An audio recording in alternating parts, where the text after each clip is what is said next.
Selamat pagi semuanya, selamat datang kembali di channel Belajar Struktur di UBL. Saya akan melanjutkan diskusi mengenai struktur gempa. Lebih khusus kita sudah membicarakan strategi bagaimana kita menahan atau mengabsorpsi energi gempa yang terjadi di bangunan kita. Di video sebelumnya sudah saya jelaskan salah satu cara yang bisa digunakan adalah menggunakan pengaku, jadi brace frame.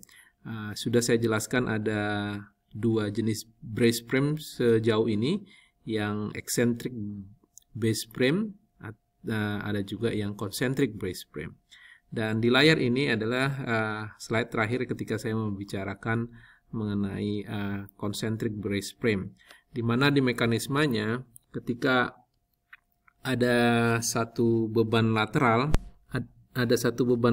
yang bekerja pada portalnya seperti ini misalkan, maka bagian yang tertarik saja yang bekerja. Ini bagian yang tertarik yang bekerja, sementara bagian yang tertekan ini dianggap tidak berkontribusi nyata pada kekakuan atau kekuatan, maksud saya, menahan beban V tersebut.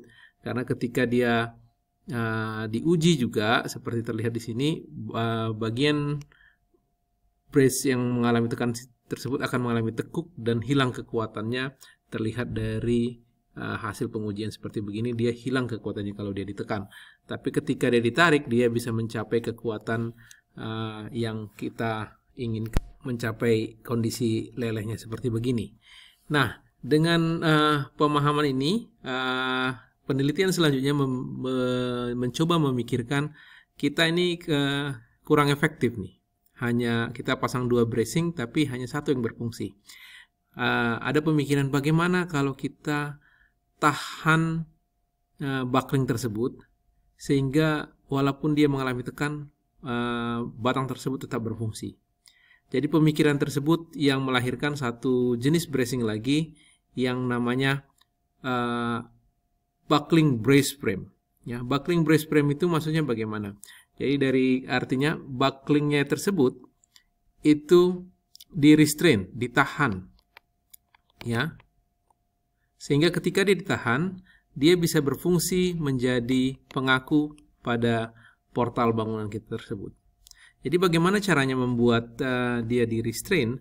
Jadi ini, katakan ini adalah bracingnya dari material baja. Kemudian bagian itu diselimuti. Diselimutin, tapi dia tidak menyatu secara solid antara brace-nya dengan selimutnya. Ada sedikit celah yang di antara brace dan selimutnya. Di celah tersebut akan diisi dengan material yang elastis, bayangkan seperti bahan karet, cukup elastis, sehingga selimut itu hanya berfungsi untuk menahan tekukan tersebut. Jadi brace tersebut ya sangat sedikit menekuknya, mungkin hanya sebesar celah-celah yang dipersiapkan dan bisa diabaikan, sehingga brace ini walaupun dia mengalami tekan, dia bisa berfungsi sebagai pengaku, sehingga yang tadinya hanya satu, ya, berfungsi yang bagian tarik saja, sekarang kalau kita menggunakan buckling restraint brace atau BRB, dia akan berfungsi kedua-duanya bersamaan, baik dia ditarik ataupun mengalami tekan. Itu keuntungan dari buckling restraint brace secara umum yang perlu diketahui. Jadi ini bentuk fisiknya BRB ini dia bagian brace-nya sebelum diselimutin, ya. Setelah diselimutin seperti gambar yang di sebelah kiri ini. Ini adalah selimutnya untuk menahan buckling dari brace yang ini, ya. Itu dari pengujian sudah diperlihatkan. Kalau kalian perhatikan ini dibandingkan dengan sebelumnya, ini kekuatan tariknya di sini, ya. Ketika brace tersebut mengalami tarik, dan ini ketika dia mengalami tekan, ya. Jadi terlihat kekuatan tarik dan kekuatan tekan brace ini sama saja, hampir sama, sehingga kita memiliki dua brace secara permanen ya, seperti begini. Ini yang tarik, ini yang tekan, kita memiliki dua bracing berfungsi secara bersamaan. Pengaruhnya kemana? Jadi pengaruhnya ya tentunya portal kita di saat yang bersamaan memikul beban P tersebut. Ada dua komponen yang memikul, bagian yang tertarik, bagian yang tertekan. Sebelumnya hanya satu yang bekerja, sehingga untuk beban yang sama tentunya bracing yang disediakan akan lebih kecil. Atau dengan penampang yang sama besar seperti sebelumnya, dia akan mampu memikul beban lebih besar, kurang lebih sekitar 2 kalinya dibandingkan dengan brace yang biasa ya. Itu kira-kira secara general perbedaan antara buckling restraint brace dengan brace yang biasa. Ini contoh satu aplikasi yang saya perlihatkan di sini, bagaimana BRB itu dipakai di bangunan sebenar realnya. Penerapannya hampir sama dengan bracing yang lainnya. Biasanya ini BRB itu adalah meniru bentuk concentric base frame. Jadi dari titik kumpul ke sini berkumpul ke titik kumpul yang sama, tidak ada eksentrisitas ya. Itu mengikuti bentuk CBF dia. Dan yang perbedaannya hanya di sini ada selimutnya. Ini dia yang membuat dia sebagai BRB ya. Itu perbedaan antara BRB dengan CBF. Selanjutnya, oh ya, sebelum saya lompat, mungkin ada yang terpikir kenapa bentuknya bentuk plus seperti penampang yang saya tunjukkan tadi, bukan menggunakan WF atau menggunakan profil yang lainnya. Sebenarnya ini hanya salah satu ya. Ada bentuk-bentuk yang lain seperti bentuk plus seperti begini, plus dan minus seperti begini ya. Ada bentuk yang lain juga sebenarnya, tidak harus, tapi ini bentuk yang awal-awal dikembangkan oleh pabrikan di Jepang. Mereka menyukai bentuk yang seperti ini sepertinya ya. Jadi ada tidak menutup kemungkinan kita menggunakan bentuk yang lain ya, yang seperti begini. Tapi yang paling sering memang kelihatannya kedua bentuk ini yang paling sering digunakan untuk BRB. Ya, mungkin untuk kemudahan atau kemudahan membungkusnya kemungkinan ya.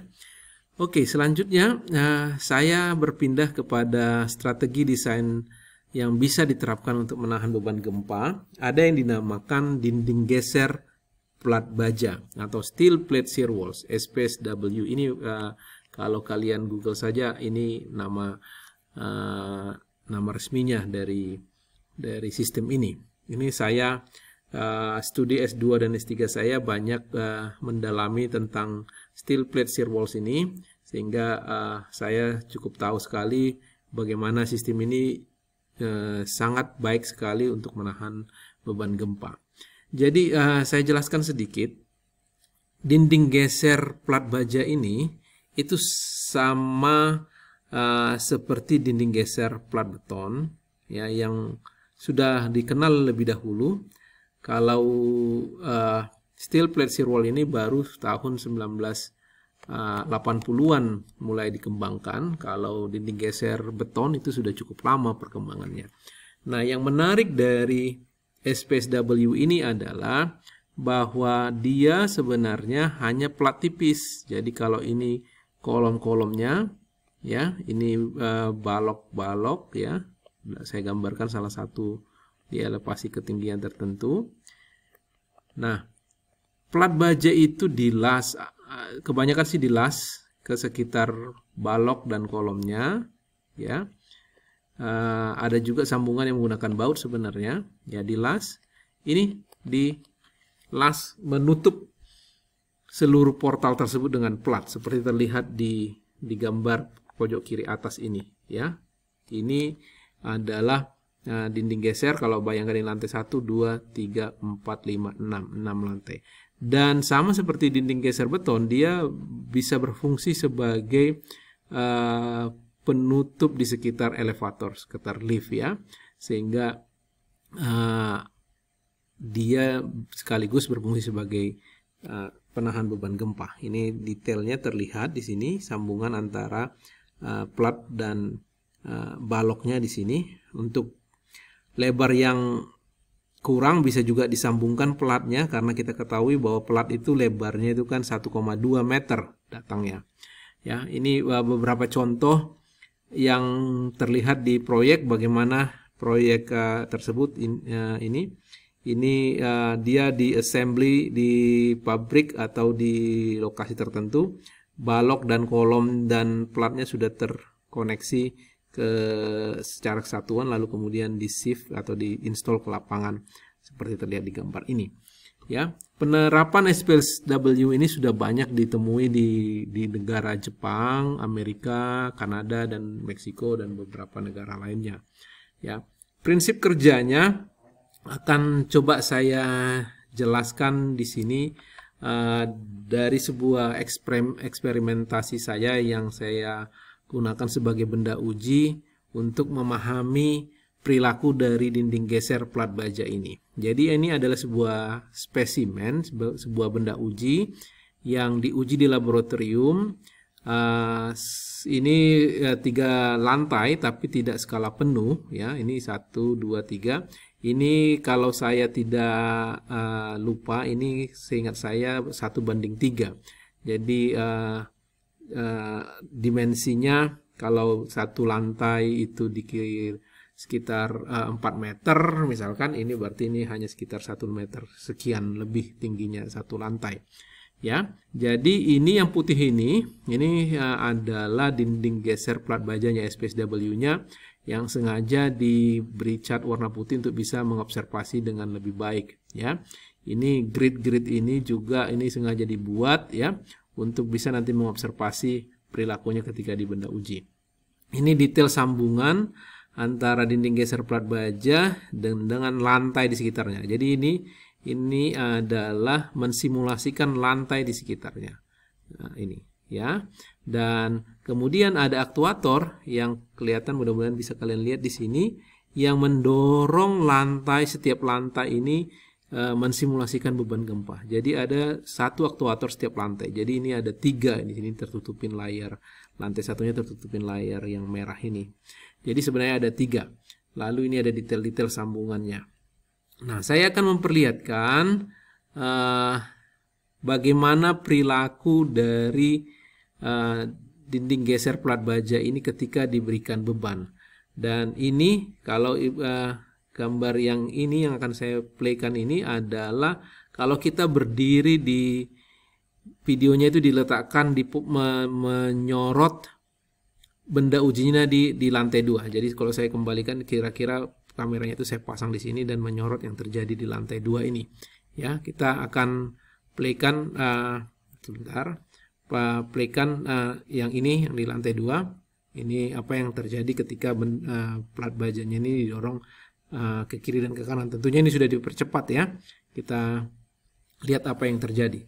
Ini karena platnya cukup tipis ya seperti begini, itu dia menekuk ya. Ketika dia menekuk, dia membentuk apa namanya ini ya, seperti lembah dan bukit menyerupai seperti alur-alur seng ya.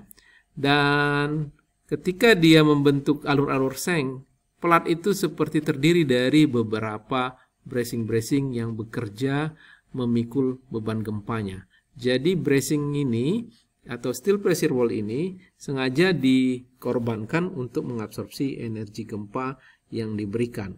Nanti ketika gempanya sudah ada dan terjadi mengalami kerusakan, plat baja ini tentunya bisa diganti dengan plat baja yang baru. Ya, itu begitu kira-kira perilakunya. Jadi di dalam dia memikul beban gempa, ini ada bracing-bracing yang membentuk diagonal-diagonal rangkaian bracing sepanjang dari plat bajanya ini.